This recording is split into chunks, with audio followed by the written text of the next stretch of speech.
2 hari, hari Rabu dan Kamis duduk di tempat ini mendengarkan seminar daripada Pastor Michael Christian, yaitu mengenai pernikahan. Mungkin ada yang bertanya, lu emang udah nikah berapa tahun, Pak, kok masih ikut seminar pernikahan? Sudah 27 tahun saudara saya menikah. Nah, kok masih ikut seminar pernikahan? Nggak salah. Boya ikut yang lain, seminar lansia gitu. Atau seminar belajar jadi kakek dan nenek. Nah, saya mau kasih tahu saudara. 27 tahun menikah. Nggak menjamin saudara menjalankan pernikahan saudara dengan benar. Betul kan? 27 tahun saudara jadi orang Kristen. Nggak menjamin saudara menjadi semakin mirip Tuhan Yesus. 27 tahun saudara duduk di tempat ini. Oh iya kan? Nggak menjamin sama sekali kita jadi semakin spiritual. Malah yang banyak, ya sekali lagi gara-gara pandemi, kalau kita saksikan di medsos yang banyak bahkan orang-orang yang semakin lama ikut Tuhan, bukan menjadi seperti Kristus, tapi mau menggantikan Kristus. Saudara. Sudah bisa memutuskan orang benar atau sesat, memutuskan orang masuk neraka atau masuk surga, dan lain sebagainya. Jadi memang betul ya, seumur hidup itu ya harus belajar, harus terus mencari kebenaran, karena nggak ada yang menjamin berapa tahun saudara sekolah di mana, ikut akademi apa, saudara bisa memahami Alkitab tepat. Nggak ada yang menjamin itu. Bahkan tahun ini apa yang sudah mengerti, apa yang sudah dapat dari beberapa seminar atau pengajaran-pengajaran itu, tahun depan saudara bisa memiliki perspektif yang berbeda lagi nanti. Tuhan bisa bukakan saudara pemikiran yang baru lagi. Maka itu jangan pernah puas. Ada orang ngomong sama saya, alah Pak sudah bosan seminar-seminar terus itu lagi paling ngono-ngono aja yang diomongin. Nah itu, panda. Oke? Nah, waktu 2 hari saya duduk di tempat itu, kan seminarnya tentang marriage, kan tentang pernikahan. Lucu saudara, tiba-tiba terlintas dalam pemikiran saya. Ini judul sebuah lagu ini, Seek and Destroy. Yang tahu paling ya Pak Benny. Yang lain kalau kayak Richard nggak tahu dia, belum levelnya dia. Dia tahunya paling nothing's gonna change my love for you. Ya kan? Paling banter, love will keep us alive. Nah, gitu dia. Tapi ini seek and destroy. Cari dan hancurkan. Apa itu? Karena ternyata di hari berikutnya, setelah semuanya selesai di summary dengan hal yang praktikal, kesimpulannya cuma ini, saudara. Cari, temukan, hancurkan itu. Apa yang harus dihancurkan? Nah, dikatakan di situ Tuhan Yesus memberikan perumpamaan, saudara. Tak seorang pun dapat mengabdi kepada 2 tuan. Ingat ya, 2 tuan. Karena kalau saudara, nah ini sekali lagi gara-gara pandemi lagi, memang pandemi itu luar biasa banyak membawa berkat, saudara. Saya baru ngerti, bahwa ternyata dalam Injil sinoptik, bahasanya sudah sinoptik, yaitu Matius, Markus, Lukas. Coba pelajari, baca lagi ya. Kan saudara pasti sudah baca semua lah. Matius, Markus, Lukas. Tapi diteliti kali ini. Tuhan Yesus bahkan tidak pernah menyatakan dirinya sebagai Tuhan dan Allah. Di dalam Injil Matius, Markus, Lukas itu Injil sinoptik, maksudnya gini. Itu Injil yang sama, saudara. Isinya itu sama. Ya, sama. Tetapi bahasa-bahasa yang dipakai agak berbeda. Kenapa? Karena Matius dan Markus ditulis untuk orang-orang Yahudi, sedangkan Lukas ditulis untuk orang-orang non-Yahudi. Jadi cuman cerita itu mengambil narasi dan tata bahasa yang sedikit berbeda. Tetapi isinya sama plek. Nah, di dalam 3 Injil itu, Tuhan Yesus tidak pernah menyatakan dirinya sebagai Allah dan Tuhan. Coba diteliti nanti. Yang menyatakan dia sebagai Allah, itu justru iblis. Iblis justru waktu dia dicobai di padang gurun, ya kan? Kalau engkau anak Allah, coba jatuhkan dirimu dari hubungan bait Allah. Itu iblis. Waktu dia ngusir setan, orang kerasukan setan di Gerasa, dia mengatakan apa? Apa urusanmu? Anak Allah yang hidup. Kan belum waktunya engkau menghukum aku. Yang menyatakan Yesus sebagai Allah, anak Allah, itu justru iblis dan beberapa manusia. Tapi Yesus selalu menyatakan dirinya sebagai Son of Man. Saudara harus tahu, dia menyatakan diri sebagai manusia. Manusia. Nah, hari ini ribut kan? Banyak orang-orang di luar sana nggak mau percaya Tuhan Yesus karena tidak mau menganggap dia Tuhan.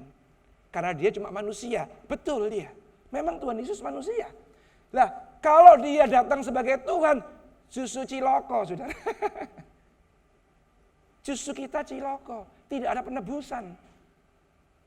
Tidak ada penebusan. Tidak ada keselamatan.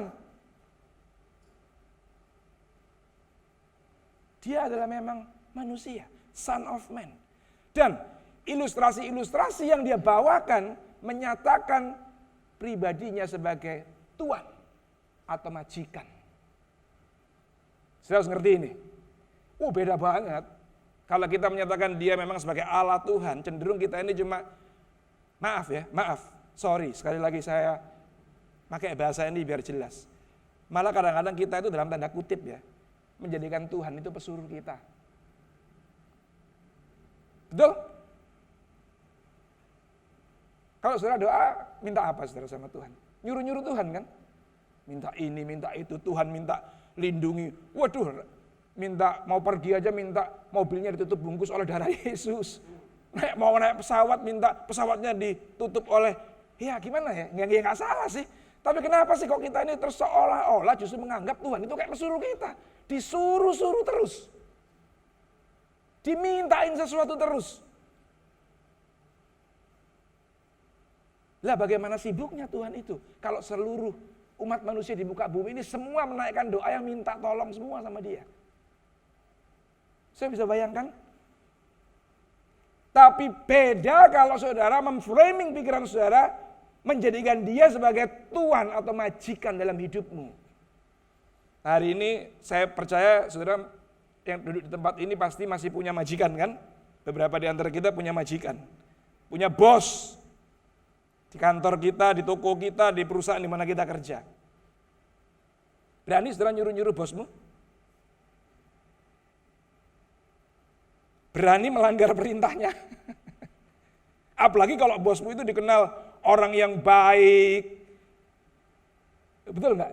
Yang pasti akan memberikan reward yang nggak pernah kita pikirkan kalau kita berprestasi atau kita ini melakukan tanggung jawab kita dengan baik. Kalau kita memframing pikiran kita dengan itu, apa yang terjadi?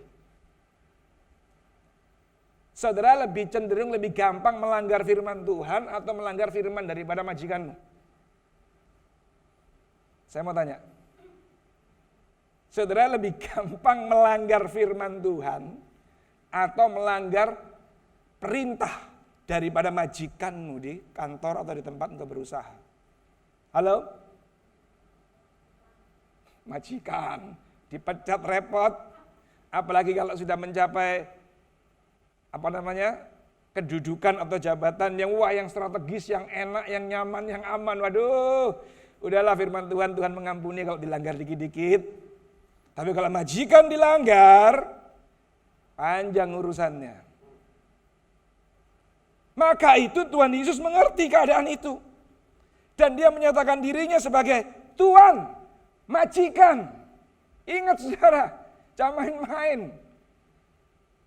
Jangan sembarangan menyebut nama Tuhan, makanya jangan sembarangan menjanjikan apa-apa dengan Tuhan. Jangan sembarangan minta sesuatu kepada Tuhan. Kurios yang kita sembah.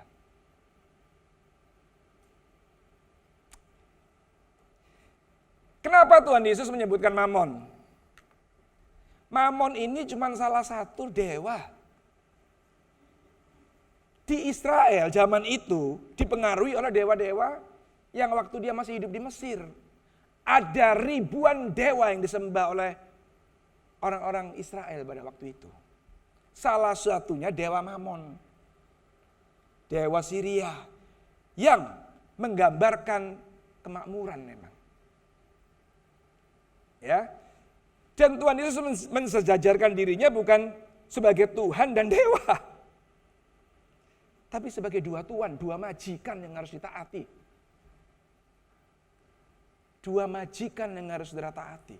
Saudara taat kepada yang mana? Saudara loyal kepada yang mana? Saudara setia kepada yang mana? Nggak bisa kedua-duanya. Maka itu nggak salah kalau Tuhan Yesus ngomong ya, orang kaya susah masuk kerajaan Allah. Bukan nggak bisa loh ya, tapi susah. Susah memang. Karena otomatis yang jadi tuannya biasanya kekayaannya itu. Itu orang kaya, saudara. Saya mau kasih tahu, ada yang lebih susah, bahkan mungkin nggak mungkin. Orang yang ingin kaya. Wah, itu lebih sulit lagi itu. Nggak kaya tapi bercita-cita, terobsesi, ingin banget jadi kaya. Saya mau beritahu, tuanmu pasti Mamon. Jadi jangan pingin kaya. Hah? Serius nih? Jangan pingin kaya? Iya. Iya. Pinginlah saudara jadi mulia. Pinginlah jadi rendah hati. Pinginlah jadi seperti Kristus. Nanti Tuhan yang ingin saudara jadi kaya. Tuhan saudara ingin mempromosikan engkau terus. Tuhanmu ingin menaikkan engkau di tempat yang seharusnya. Kenapa? Karena dengan demikian, kalau orang itu memang gak ingin kaya, tapi inginnya mulia, inginnya jadi saluran berkat, inginnya jadi seperti Kristus. Waktu dia kaya, kekayaan tidak akan jadi tuannya. Tapi kekayaan tetap cuma sebagai sarana untuk dia bisa menyenangkan tuannya yang sebenarnya. Yaitu Tuhan sendiri. Jadi clear ya, jangan pengen kaya. Gak kaya-kaya kamu. Malah bulat akhirnya saudara masuk dalam persoalan ke persoalan. Relax saja. Relax saja. Maka itu waktu Covid, setahun lebih, setahunan yang sudah sering kali saya saksikan, ada orang-orang bingung, bahkan nanya, kira-kira saya bisa hidup enggak ya? Dari mana saya dapat income? Tuhan membuktikan, saudara. Saya mau kasih tahu, saudara. Pak Arifin menyaksikan, selama setahun lebih, 360 hari itu, tidak pernah ada satu hari pun orang tidak ngirim makanan. Saya sih enggak seperti itu. Terus terang enggak seperti itu, tapi saya pernah bersaksi kan, tabungan di rekening saya yang cuman saya hitung bisa hidup untuk setahun itu, di akhir tahun bukannya berkurang, malah nambah dikit. Tuhan membuktikan. Dia memelihara, dia menyediakan. Oke, saya lanjutkan ya. Karena jika demikian ia akan membenci, bukan cuma tidak mengindahkan, bukan cuma tidak taat, bahkan Tuhan Yesus ngomong, ia akan membenci. Yes, sebab Mamon selalu kemauannya berlawanan dengan Tuhan yang satu. Jadi waktu engkau mengikuti Mamon, otomatis meskipun tidak engkau akui, sebenarnya engkau sudah beroposisi dengan Tuhanmu yang sebenarnya. Bahasanya membenci, tapi engkau sedang berlawanan, tidak lagi di satu sisi yang sama, sudah. Ya, dikatakan ia akan membenci yang seorang dan mengasihi yang lain. Atau ia akan setia kepada yang seorang dan tidak mengindahkan yang lain. Kamu tidak dapat mengabdi kepada Allah dan kepada Mamon. Nah kata Allah, God, itu adalah dewa, saudara. Saudara tahu ya? Kata yang diterjemahkan oleh Alkitab Allah, itu adalah dewata, God. Maka itu ada sekarang software yang mau diterbitkan di luar LAI yang akan mengganti Alkitab. Kata Allahnya semuanya diganti dengan nama dewa. Ribut sekarang di dunia medsos kekristenan. Para pendeta lagi komplain. Nggak bisa. Tapi kenyataannya kalau diterjemahkan, kenyataannya dari kata theos, ya kan, muncul kata God. Dari kata God itu dewata, dewa-dewa. Makanya ada God, ada S-nya, gods, ya kan. Ada banyak Allah, memang itu dewa. Nah, Allah adalah salah satu dewanya orang Arab. Makanya ini orang anak Tuhan yang membuat aplikasi ini, dia nggak suka Jehovah. Allah Israel itu Jehovah yang asli, ya kan? Jehovah, bukan Allah. Jehovah, Elohim, ya kan? Dia nggak mau diterjemahkan sebagai Allah. Sebab Allah itu salah satu dewanya orang Arab, dia bilang. Nah, Allah kita Allah Israel, Jehovah. Bukan Allah, dia bilang. Wah, ributlah. Nah, orang-orang yang membela,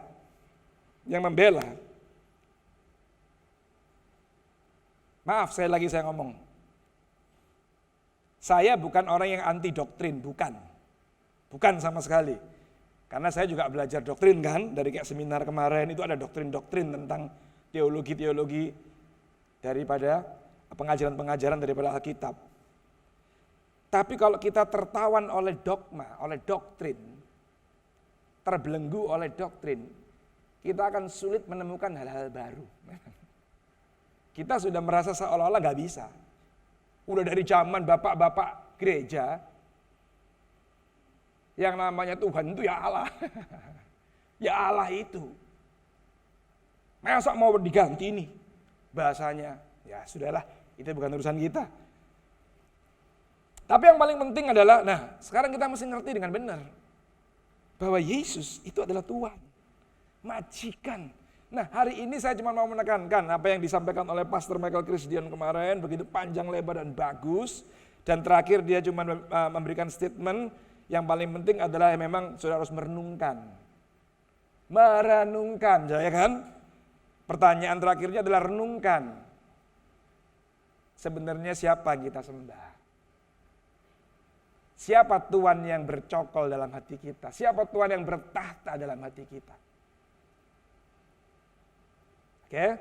Nah kemudian saya masuk ke Tuhan, Mamon, Ilah, berhala ya. Jadi Tuhan itu sama dengan Mamon ya, salah satu ya, sama dengan Ilah, Allah yang disebutkan dalam perumpamaan Tuhan Yesus itu, dan itulah berhala. Nah, saudara sebagai orang Kristen, sebagai anak Tuhan, saudara pasti tidak mau, pasti tidak akan setuju kalau kita ini disebut menyembah berhala. Iya kan? Sebagai orang Kristen, yang apalagi yang sudah bertahun-tahun, saudara pasti begitu saya ngomong nih, kamu itu nyembah berhala loh. Wah pasti dia akan marah dia. Berhala apa Pak? Saya ini nyembah Tuhan Yesus. Bagaimana sih? Betul kan?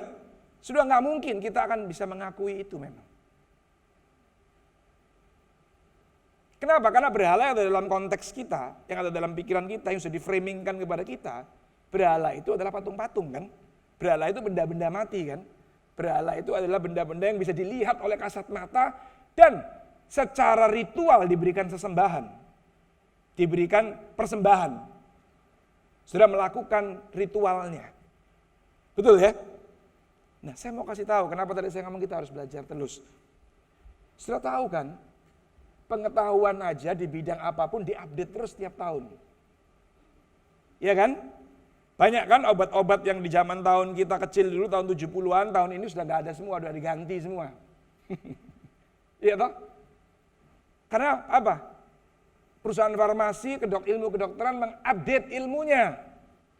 Ada obat-obat yang lebih bagus kualitasnya, yang lebih pas, yang lebih kecil efeknya, yang lama yang efeknya besar, yang terlalu pas, sudah mulai dihilangin.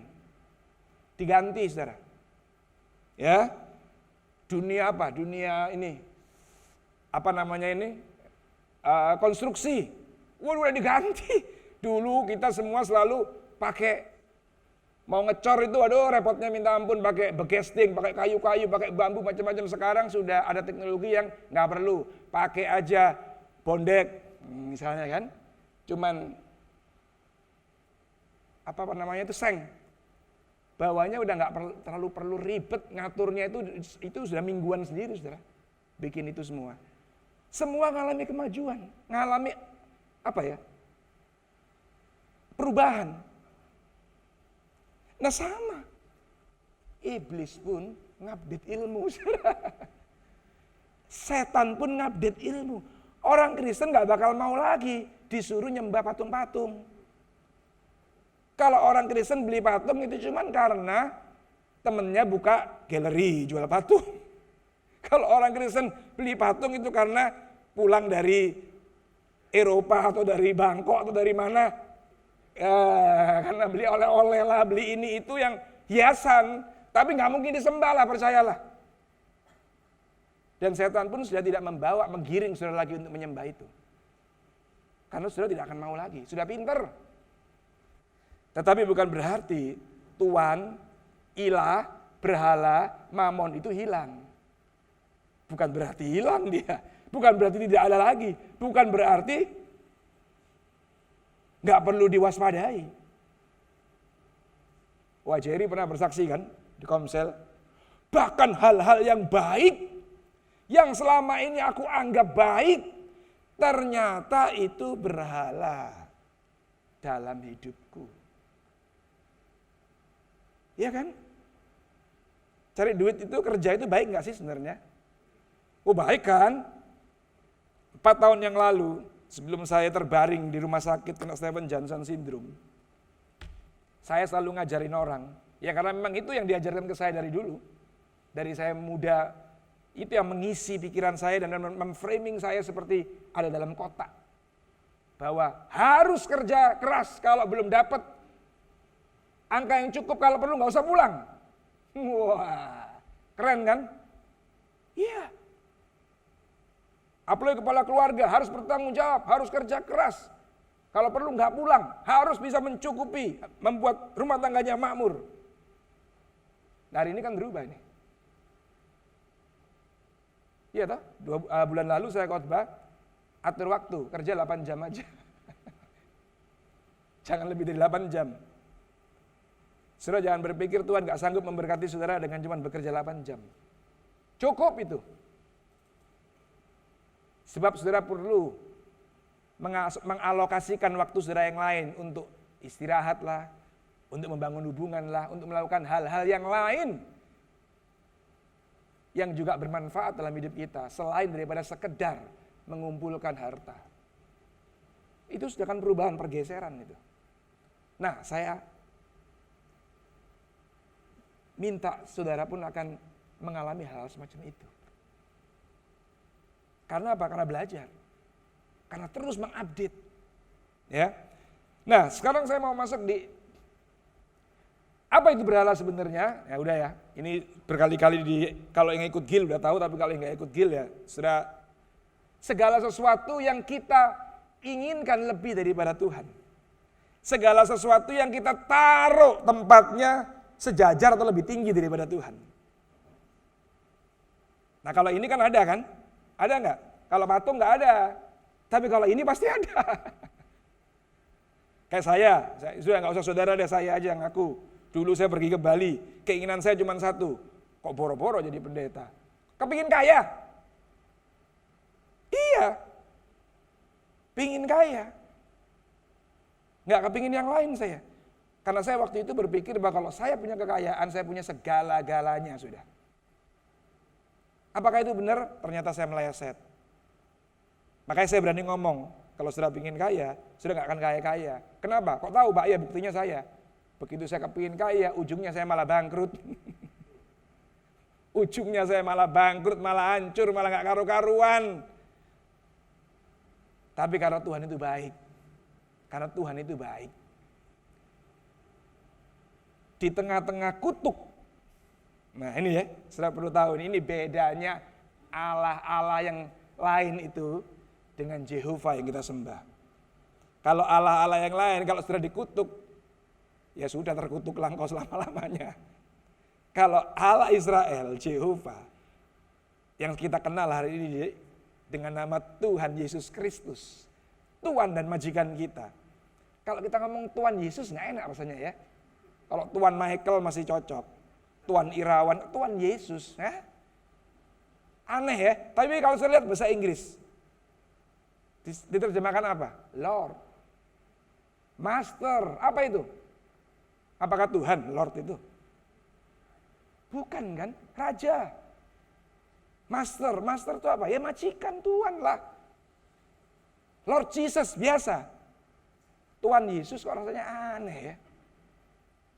Tapi padahal dia itu Tuhanmu, saudara, majikanmu. Ya, saudara harus nangkep ini. Nah,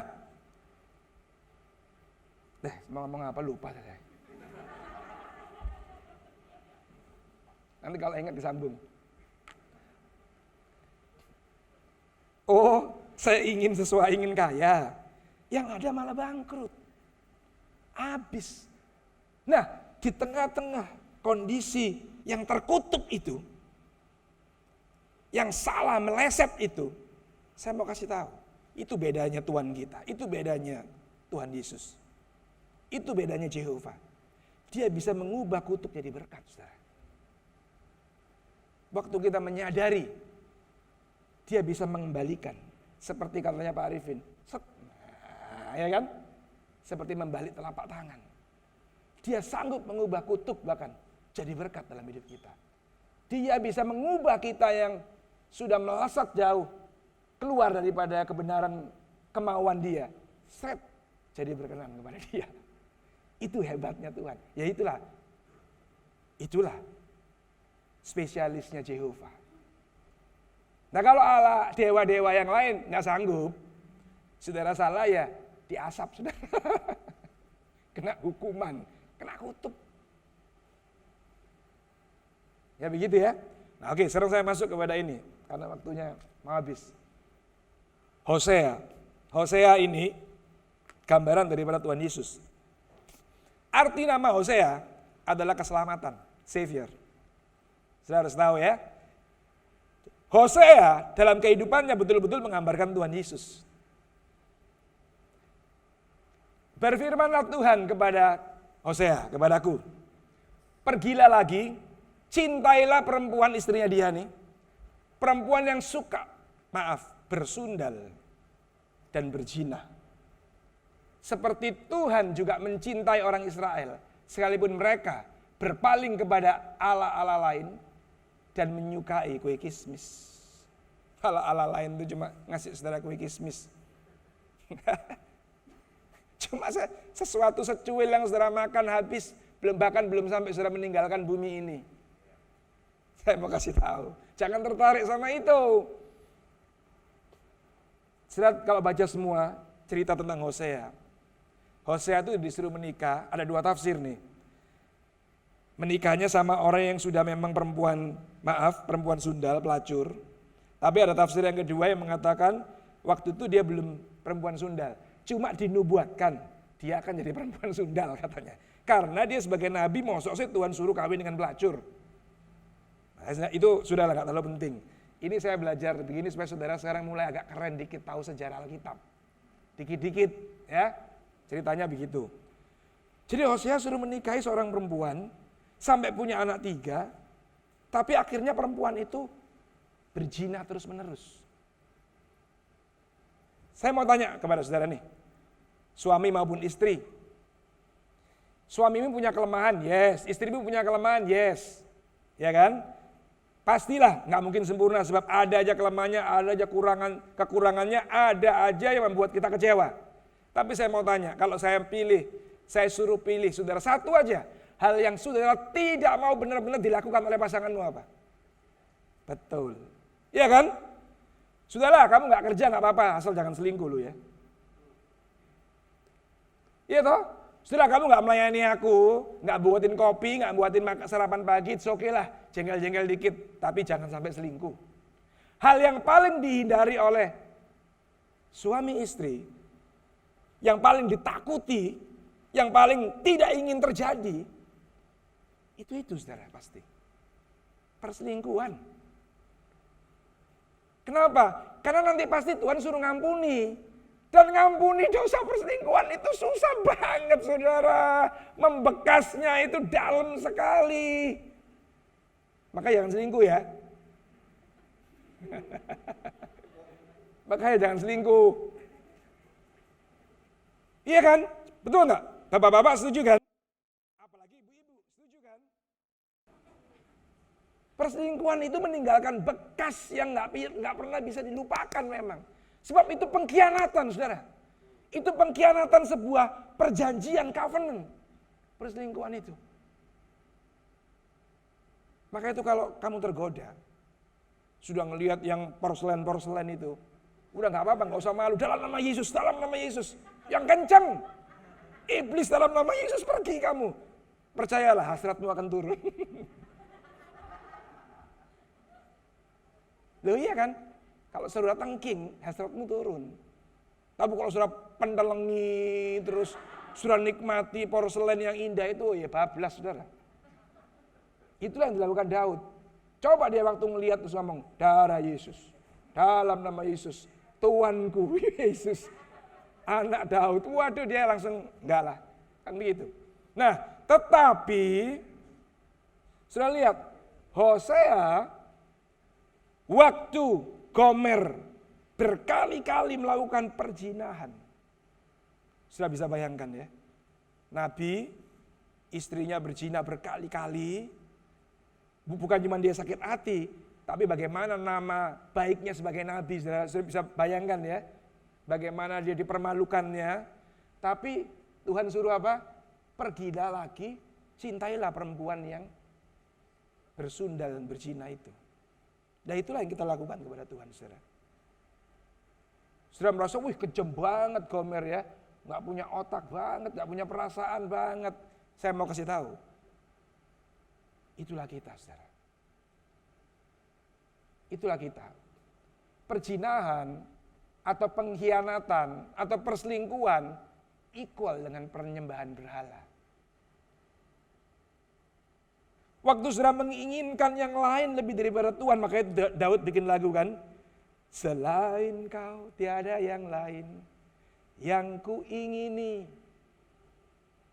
di bumi dan di sorga. Cuma Tuhan. Apa sih lebihnya Daud daripada kita? Lebihnya Daud daripada kita apa sih? Dia melakukan dosa yang jauh lebih jahat daripada kita kok. Tapi kenapa sih kok Tuhan itu mencintai Daud gak pernah berhenti? Waktu Daud menyadari bahwa dia berselingkuh, waktu Daud menyadari dia sudah menyakiti hati Tuhan, saya mau kasih tahu nih. Dia tidak menyayangkan apapun yang ada dalam hidupnya. Iya kan? Dia kan ngomong kan? Semua boleh kau ambil daripadaku Tuhan. Itu waktu dia jatuh dalam dosa gara-gara Batsyeba itu. Berani enggak saudara, waktu saudara menemukan saudara sedang berselingkuh, ada berhala dalam hidupmu, ada yang kau inginkan selain Tuhan, terus engkau ditegur lewat seminar kemarin mungkin, lewat firman yang disampaikan, terus kamu dijamah Tuhan nangis. Berani enggak saudara berstatement, Tuhan, semua hartaku, semua yang ada padaku, boleh kamu ambil deh. Aku cuma mau engkau aja. Berani enggak begitu? Sakeus cuma berani ngomong setengah hartaku. Itu aja Tuhan berkenan, saudara. Lah Daud ngomong semua. Semua.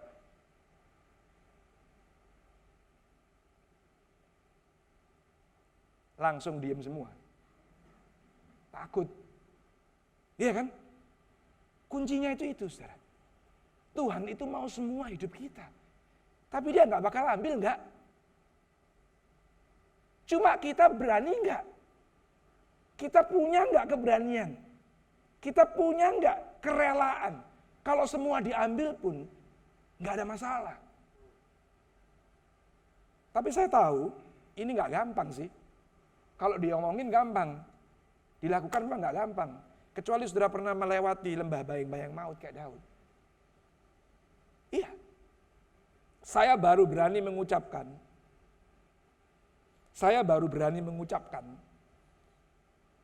Apapun yang Tuhan mau, saya jalan. Jadi hari ini jangan kaget ya.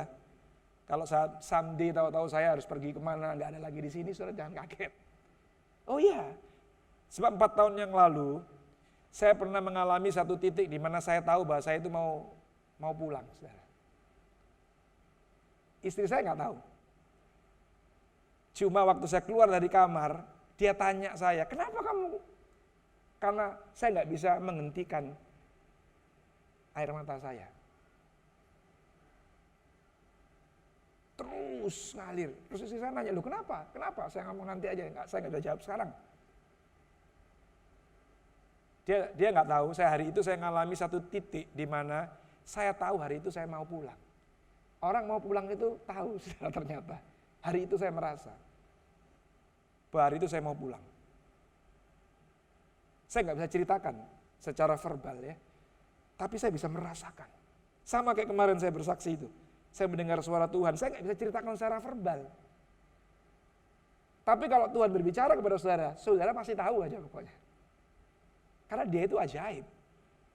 Nggak bisa dimetodekan. Suaranya nggak ada, tapi kita tahu dia berbicara. Tahu-tahu kita langsung, iya. Blek, nangis aja udah. Bertobat aja udah, pokoknya gitu. Itulah Tuhan. Nah, waktu saya di detik-detik melewati lembah bayang-bayang maut itu, saya tahu itu detik-detik saya mau dipanggil Tuhan. Saya ingat anak-anak saya, saudara. Karena kan masih pada kuliah. Kalau mereka udah pada bisnis, pada punya keluarga sendiri, mungkin hari itu saya langsung ngomong, oke Tuhan, aku siap. Langsung, saudara. Tapi waktu saya ngalami itu, saya ingat anak-anak saya. Yang belum ada satupun yang saya antarkan di pelaminan. Ya, semua orang tua pasti rindu itu kan. Saya kalau cerita ini emosi saya belum bisa saya kuasai. Karena ini peristiwa yang memang menjungkar balikkan hidup saya.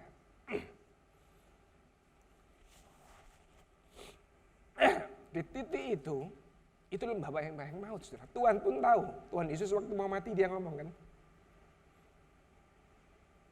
Seperti mau mati rasanya, dia gak kuat sampai meneteskan darah. Dan saya ngalami hal yang semacam itu. Dan saya bisa merasakan, saya tahu. Terus waktu saya ingat anak-anak saya itu masih kuliah. Terus saya coba mengajukan permohonan kepada Tuhan. Mengajukan permintaan. Tuhan, kalau boleh. Hari itu saya sudah gak lagi menganggap dia sebagai Tuhan yang harus bertanggung jawab atas hidup saya. Wah enggak, saudara. Sudah tidak, saya sudah benar-benar merasa saya ini cuma hamba yang rendah. Dia itu Tuhan majikan yang luar biasa.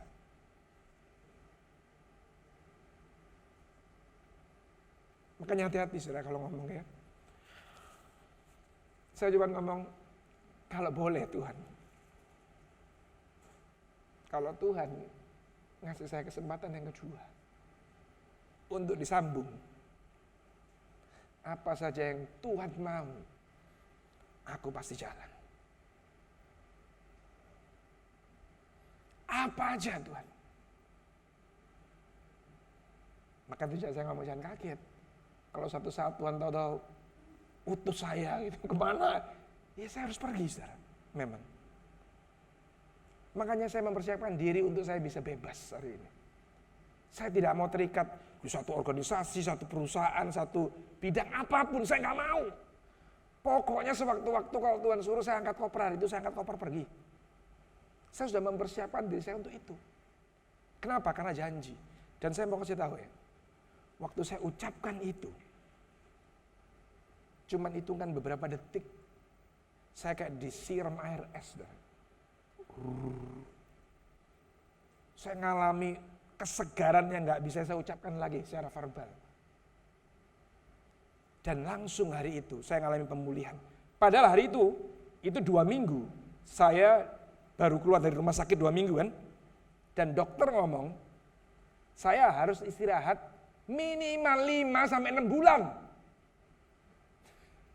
Yang normal 5-6 bulan saya harus di rumah untuk mengembalikan kondisi. Karena kan kulit saya baru terkelupas semua. Kulit yang ada ini kulit ari, kulit tipis.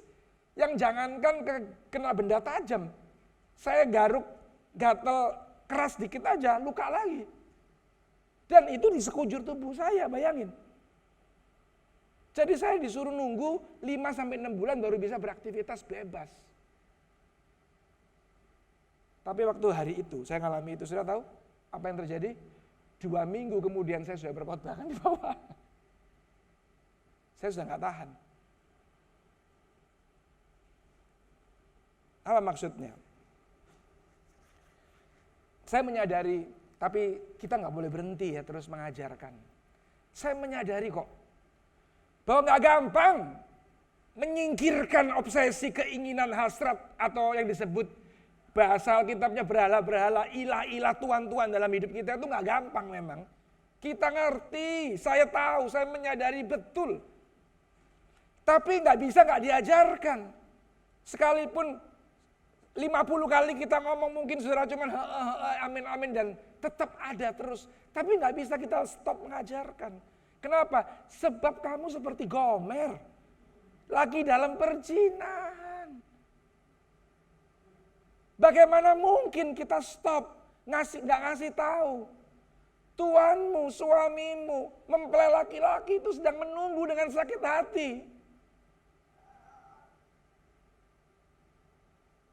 Iya. Maka itu, ayo. Betul. Kita mesti renungkan, kita mesti cari. Dan kalau ketemu, kita mesti hancurkan itu, saudara. Satu-satunya penghalang yang membuat kita nggak bisa ke arah Kristus, meskipun 30 tahun di gereja tadi saya ngomong, yang satu-satunya yang nggak bisa membuat kita ke arah Dia, mendekat kepada Dia, apalagi menjadi seperti Dia, karena memang majikan kita di dalam bukan Dia. Sudah mesti cari itu.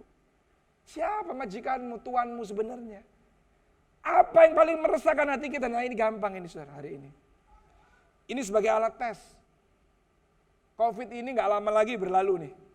Gak lama lagi. Ya orang bukan berlalu hilang. Tapi sudah jadi kebiasaan. Orang sudah mulai akhirnya terbiasa dengan Covid seperti dengan TBC, seperti dengan HIV dan lain-lain itu ya. Kan gak kalah dahsyatnya kan virus itu. Tapi kita kan udah gak lagi takut-takut sama TBC dan HIV kan. Udah biasa aja kan virus itu ya hidup, kita ya hidup. Masing-masing deh kita. Yang penting kita jaga jarak aja kan gitu. Nah, Covid ini juga sebentar lagi kita juga udah biasa. Ya lihat aja sekarang nih kita. Udah konsisten kan. Suasananya gak tegang lagi kan. Sudah biasa aja kan. Kita ibadah sudah beberapa bulan. Nah Covid ini gak lama lagi juga akan sudahlah. Apalagi nanti pariwisata dibuka bulan Juni, Juli kalau jadi. Sudah kita akan biasa lagi. Nah sekarang jangan lewatkan kesempatan yang paling baik yang masih kita bisa rasakan ini.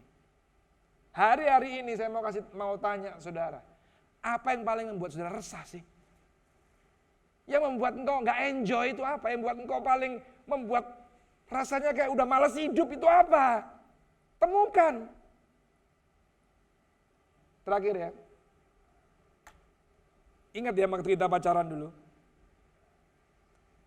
Yang hari ini pacaran, sama yang pernah pacaran pasti tahu. Yang belum pernah pacaran, kasihan deh lu. Ingat ya waktu kita pacaran dulu. Apa yang paling saudara inginkan? Apa yang paling kau inginkan? Ketemu dia ya kan? Ketemu dia. Percayalah, iya. Kemudian apa yang paling membuat kamu resah? Kalau ada tanda-tanda akan terjadi perpisahan. Iya kan? Kalau ada tanda-tanda kita bakal berpisah. Ada orang lain yang mendekati, ada orang lain yang mencoba menjauhkan kita dari pacar kita itu. Itu yang paling membuat kita itu stres, depresi, gak happy. Bahkan mungkin, malas pelayanan. Malas pelayanan. Ya sudah ketahuan toh. Iya. Apa yang paling membuat kita resah hari ini? Saudara yang tahu, kita nggak tahu. Nggak ada yang tahu. Yang paling tahu saudara. Masa depanmu kah? Jaminan hidupmu hari tua kah? Anak-anakmu kah? Atau pasangan hidupmu? Atau apa saja saya nggak tahu. Apa yang paling membuat kamu resah? Itulah sebenarnya yang bercokol dalam hatimu. Itulah yang memimpin, yang menjadi majikan dan tuan dalam hidupmu. Dan itulah yang memisahkan kau dari kasih Tuhan. Jadi betul Paulus ngomong, apa sih yang bisa memisahkan kita dari kasih Tuhan? Pedang, penganiayaan. Bukan. Orang percaya nggak takut mati. Kalau dia memang, loh masa sih Pak? Loh rasul-rasul itu loh. Loh anak kecil yang di Ambon itu lah yang dipotong tangannya. Beta tetaplah bersaksi Yesus Tuhan. Ya kan? Dipotong tangannya. Beta tetap nyembah Yesus. Anak kecil. Nggak takut mati. Nggak ada yang bisa memisahkan kita dari apa yang kita cintai. Apa yang kita sembah. Apa yang kita... Iya kan? Taruh di dalam posisi yang terpenting, tertinggi dalam hidup kita. Nggak ada yang bisa memisahkan.